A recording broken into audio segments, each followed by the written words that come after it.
वैसे ही लड़की औरत को मजाक इन लोगों ने बनाया हुआ है कि यार कुछ भी हो जाए ना, मैं हाथ जोड़ के कहती हूँ अपने माँ बाप की मर्जी के खिलाफ कुछ मत करो, किसी पे एतबार ना करो और इस मोहब्बत के चंगुल से बच जाओ। क्योंकि मेरे साथ जो कुछ हुआ हुआ है ना, मैं बहुत उससे आगे मुश्किलें सह रही हूँ, इतनी ज़्यादा कि मैं बता भी नहीं पा रही।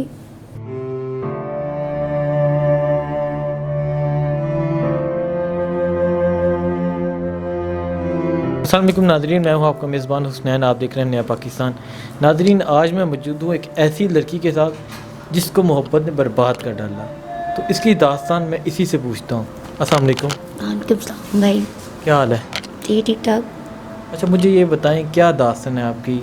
आप यहाँ ये जो आपके बाजू पे सारे कट लगे हुए हैं, किस तरह, ये कैसे? पहले तो भाई ये है ना कि मेरी लव मैरिज हुई थी, लव मैरिज की थी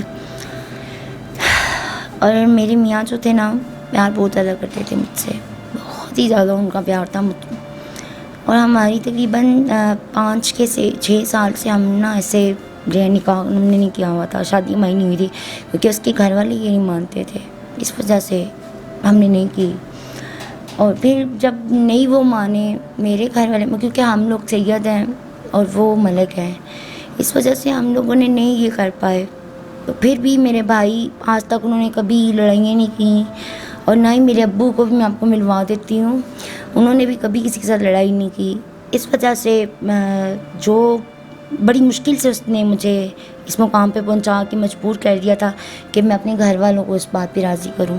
फिर मैंने अपने भाई से, बहन से, सबको राज़ी किया बहुत मुश्किल से। उसने भी बड़ी मुश्किल से मेरा पैरों में पड़ के, वो पहले हमारी ज़ात को नहीं मानता था, फिर मानने लग पड़ा। जब उसने मानना शुरू कर दिया उसके बाद उसने फिर मेरा निकाह भी हुआ, उसके साथ निकाह हुआ है। उसके बाद फिर ये होने वाला हो गया था, वो चला गया था यहाँ पे, यहाँ से जब से वो गया ना उसके बाद ये होने वाला था। तो ये आपका जो ये बेटा है आपका? ये मेरा बेटा है और इस वजह से मैंने उसे, जब ये हुआ है ना 9 माह तो उससे मेरी बात होती थी, ये नहीं कि नहीं होती थी, लेकिन ये कि बहुत कम थी, उससे मेरी बात बहुत कम होती। नहीं, ये आपका बेटा होने से पहले वो आपको छोड़ गए? हाँ, वो जब मेरा ये बेटा हुआ था मेरी सिस्टर ने कॉल की थी उसको, तो हॉस्पिटल में उन होली फैमिली में ना, उसने कॉल की थी कि तुम्हारा बेटा हुआ है, तो वो फिर आया था तब तो खुशी खुशी आया था वो।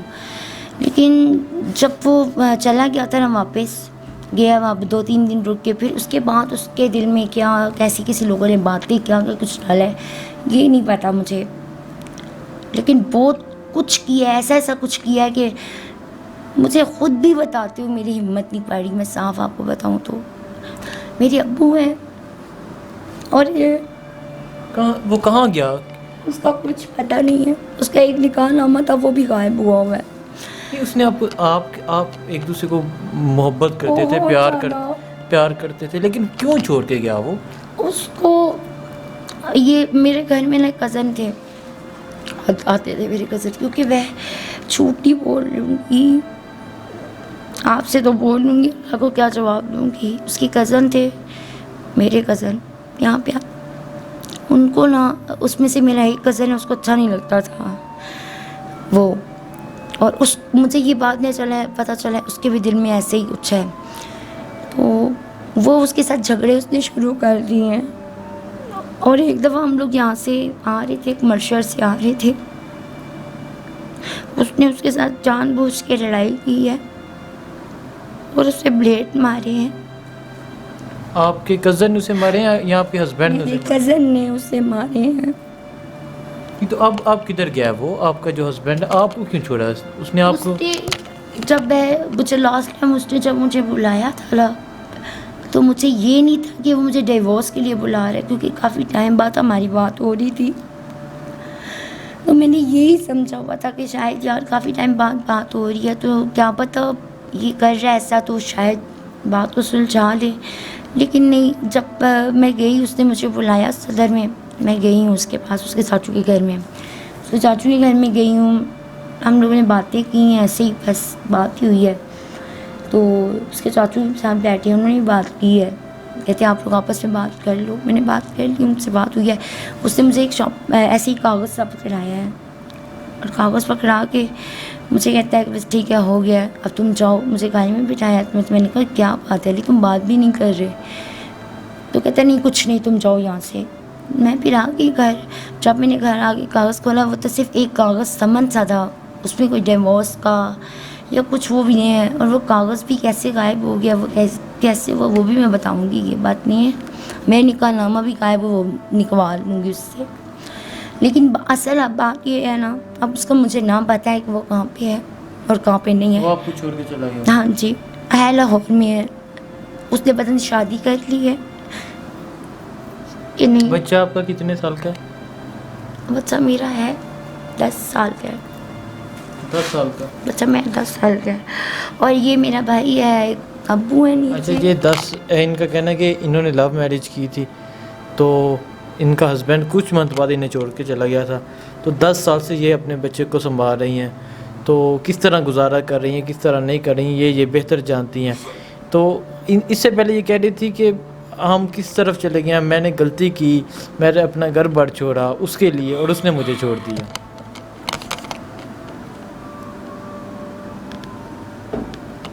मेरे अपने अब्बू को, मेरे अब्बू मुझसे बहुत ज़्यादा करते हैं, पर अब ये देख।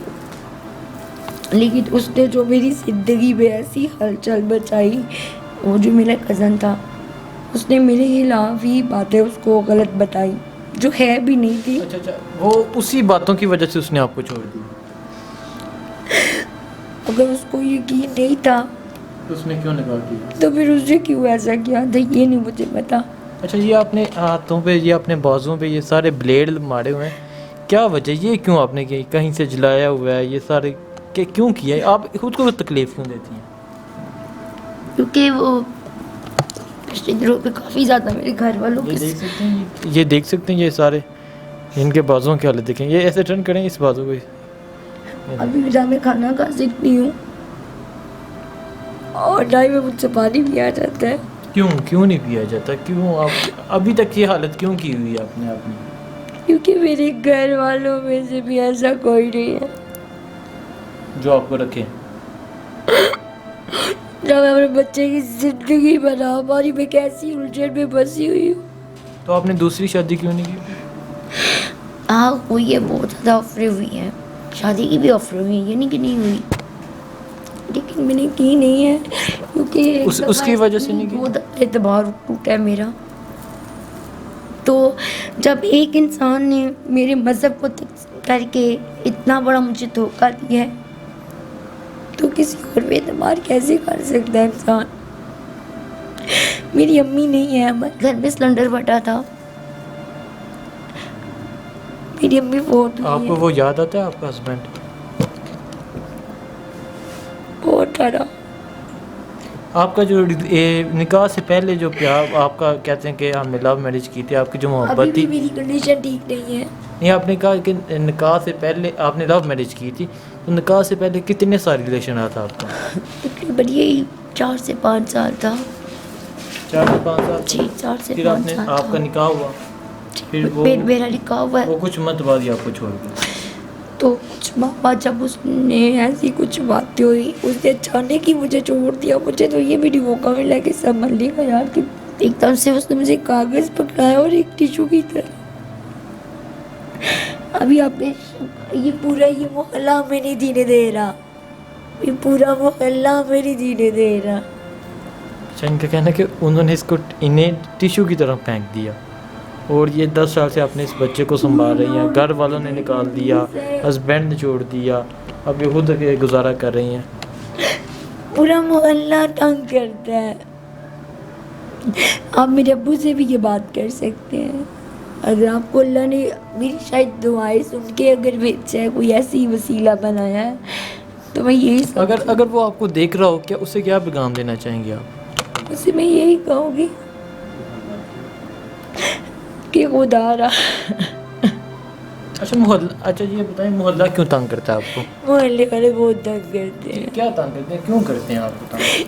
कोई भी अब देखें, जैसे कि एक लड़की है अपनी मजबूरी के लिए बाहर जाएगी ना, तो मैं भी अपनी मजबूरी के लिए बाहर जाती हूँ, कभी हो जाता है, क्या करूँ, अकेली हूँ, नहीं इस चीज़ पे भाई है, एक ही भाई है जो कमाता है और एक ही है, तो इस वजह से मुझे कभी कोई चीज़ जरूरत पड़ जाती है, मुझे बाहर जाना छोटे इधर आप इधर आओ।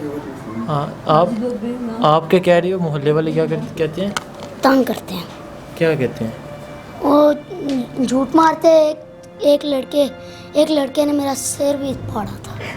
एक लड़के ने आपका सर भी फाड़ा था। आपको मारते हैं वो? आपकी माँ को भी तंग करते हैं? जी।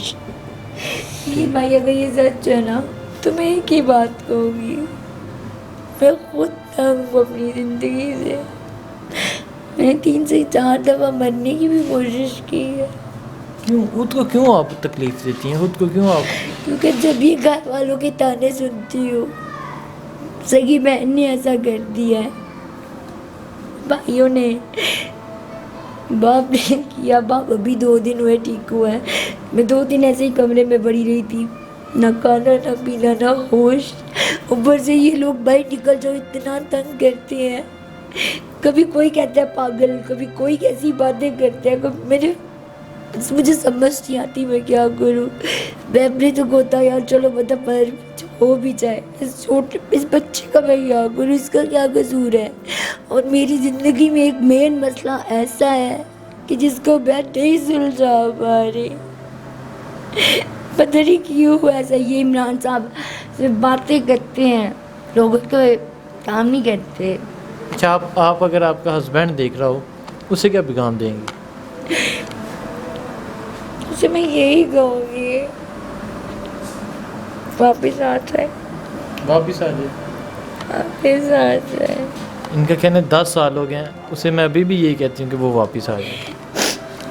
क्योंकि मुझे मेरे बाप ने सहारा जो दिया ना, ये मुझे पता है। अब एक इंसान ने ज़िंदगी तबाह कर दी, एक इंसान की। ये मेरे अब्बू भी आए हैं, ये देख, इनसे भी आप बात कर सकते हैं। लास्ट पे आप क्या कहती हैं? आपने इतने दुख सहे, खुद को भी तकलीफ़ थी, क्या पैगाम देती हैं? मैं क्या पैगाम यही दूँगी हर लड़की को, लड़की क्या हर औरत को, ये वैसे ही लड़की औरत को मजाक इन लोगों ने बनाया हुआ है कि यार कुछ भी हो जाए ना, मैं हाथ जोड़ के कहती हूँ अपने माँ बाप की मर्ज़ी के खिलाफ कुछ मत करो, किसी पे एतबार ना करो, और इस मोहब्बत के चंगुल से बच जाओ। क्योंकि मेरे साथ जो कुछ हुआ है ना, मैं बहुत उससे आगे मुश्किलें सह रही हूँ, इतनी ज़्यादा कि मैं बता भी नहीं पा रही। मेरे में तो ये अचानक से ये हो गया कि मैं बता, ये तो इनकी मर्जी तो मुझे यहाँ तक लेके आ गया है। आपका कहना कि मोहब्बत नहीं करो? नहीं, भूल के भी मोहब्बत मत करना, जो चाहे मर्जी हो जाए, मोहब्बत के नाम को मत लेना। अपने माँ बाप को देखो, उनकी बात, उनका साथ, अगर कोई मसला होता है ना, वो हमारा मसला क्लियर कर लेते हैं। जो अपनी मर्जी से करो ना। आपका हस्बैंड छोड़ गया आपको, 10 साल आपने, फिर भी आप अपना घर बार छोड़ के उसके पास गए थे, उसने आपको छोड़ दिया, लेकिन आपके बाप ने आपको संभाला। मेरे बाप ने भी संभाला, लेकिन अभी इन दिनों में ही कुछ लोग भी लगे हुए हैं पीछे, और मुझे यहाँ से भी निकाला जा रहा है। वो आपको यहाँ से मोहल्लेदार निकाल रहे हैं? आप एक बात बताएं, कहाँ का असूल है, अगर आप किसी को दाना डाल दो तो ठीक है, वो आपको अच्छा लगेगा, अगर दाना नहीं डालोगे वो नहीं अच्छा लगेगा, इसका क्या मतलब है? ये आप बेहतर जानती हैं। मैं तो बेहतर जानती हूँ ना, इसीलिए आपसे पूछ रही हूँ ना कि आप भी एक आदमी, आपको भी बताऊँगा कि दाना डालने का क्या मतलब होता है। दाना किसी को हम जब तक खिलाते रहते हैं वो खुश रहता है, जब नहीं खिलाते तो वो सुनी होगी मिसाल, हमारे में तो ये मिसाल ऐसे ही बनी है, जिस डेयरी को बट्टे हाथ नहीं रहने, इस घर में पेरी को पत्थर आते रहते हैं, तो ये वही बात होगी। ऐसे तो 1000-100 करोड़ पीछे आ रहे हैं, तो किसी को घास ही ना डालो तो वो आगे से कुछ कुछ ना कुछ बना ही देते हैं। अच्छा, इनका कहना है कि अगर हम कोई मेरे पीछे आते रहते हैं, अगर किसी को हम ना लिफ्ट करवाएं, वो हम पे तनकीद करते हैं, हम पे इल्ज़ामात लगाते हैं, यही कहना चाह रही हैं आप? मैं ये कह रही हूँ, वो इल्ज़ाम लगा देंगे। क्या इल्ज़ाम लगाएंगे? हाय मैं मर गई, इसके साथ बात क्यों की है, हाय ये क्या हो गया है, हाय वो क्या हुआ है, कैसे हुआ है, क्यों है, इसके साथ बात क्यों की है, ऐसे क्यों बात किया। और मेरी सबसे बड़ी बात ये है कि मैं किसी लड़की के बारे में गलत बात करने नहीं देती। मेरा ज़्यादा इशू घर में ये होता है कि मैं किसी की लड़कियों के बारे में बात नहीं करने देती। अच्छा, आज मैं इनके पास से आया था तो इनकी आपने कहानी सुनी है कि इन्होंने लव मैरिज की, उसके बाद इनका हस्बैंड छोड़ गया, उसके बाद इनका हस्बैंड छोड़ गया, तो इनका एक बेटा है, उसी को 10 साल से ये उसी को पा रही हैं। मोहल्लेदार जो हैं वो इन्हें जीने नहीं देती। इन्होंने खुद अपनी ज़िंदगी को तकलीफ़ पहुंचाई, ब्लेड्स, हाँ पूरे बाजू भी इन्होंने ब्लेड्स मारी हैं, और इनका कहना है कि खुदकशी करने की भी कोशिश की, लेकिन इनका कहना है कि मुझे अपनी ज़िंदगी की परवाह नहीं, अपने बच्चे की ज़िंदगी की परवाह है। इसी के साथ मुझे इजाज़त दे, अल्लाह हाफ़िज़।